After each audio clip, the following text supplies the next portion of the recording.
fait la distribution du grain. Donc, plus il y a de vent, plus la meule tombe vite, et plus le tic-tac est fréquent, plus le débit est important. Alors c'est pour ça qu'en dessous, le régulateur à boule qu'on avait tout à l'heure dans le mur est très utile s'il y a beaucoup de vent. Il règle le serrage tout seul, mais en fonction de la vitesse que ça tourne. Donc la farine reste régulière. C'est pour ça que on a le but.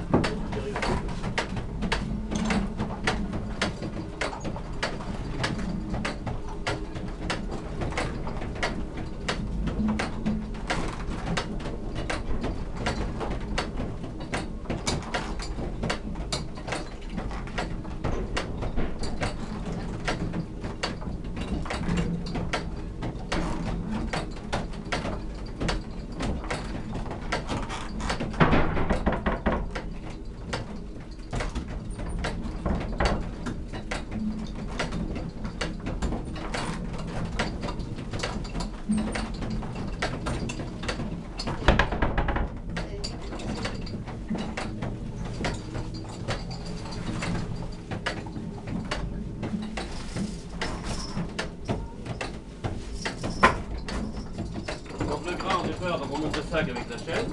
Une fois qu'il est arrivé, on le vide après dans la trémie. Le grain tombe directement au centre de la meule, tout doucement, on assez vite. La meule en tournant, on le prend, elle l'écrase. Alors une fois que c'est écrasé entre les meules, les pierres, la farine se trouve éjectée du tour et sort derrière les planches. Quand ça tourne correctement, on la voit passer derrière les carreaux et elle tombe après dans les conduits en bois. On a vu, elle est toujours dessous. La meule qui écrase le grain, celle-ci on aperçoit, on a juste un petit peu le centre, elle se trouve cachée à l'intérieur, on la voit qui tourne tout doucement.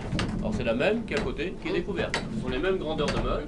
Normalement, c'est celle-ci qui devrait tourner. Sur l'autre qu'on a aperçu en dessous tout à l'heure, ce sont les mêmes. Le grain se trouve écrasé entre les deux pieds.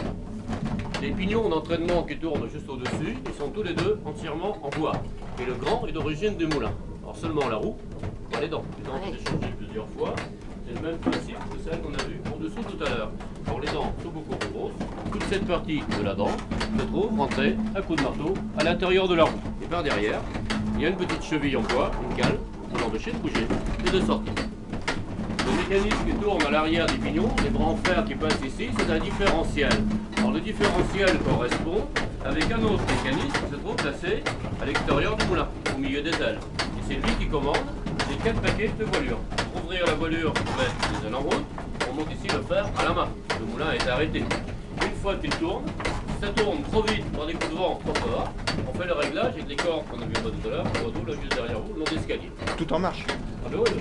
Si ça tourne trop vite, ça marche, on va si les moulins est arrêté. Non mais on peut changer le réglage malgré qu'il tourne déjà. Oui, D'accord. S'il arrêté, les cordes, regardez.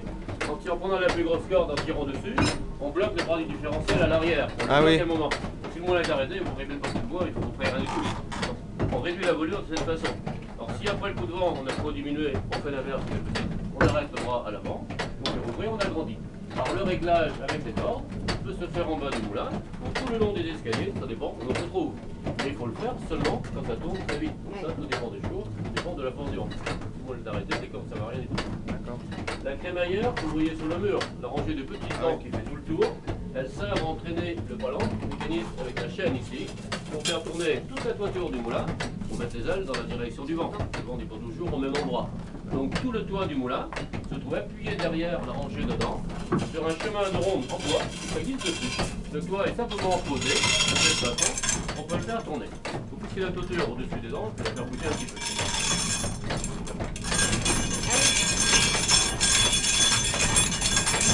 Donc de cette façon, en tournant le toit du moulin, on ramène les ailes dans la direction du vent. On peut les faire tourner tout le tour du moulin, mais à condition de les mettre face au vent.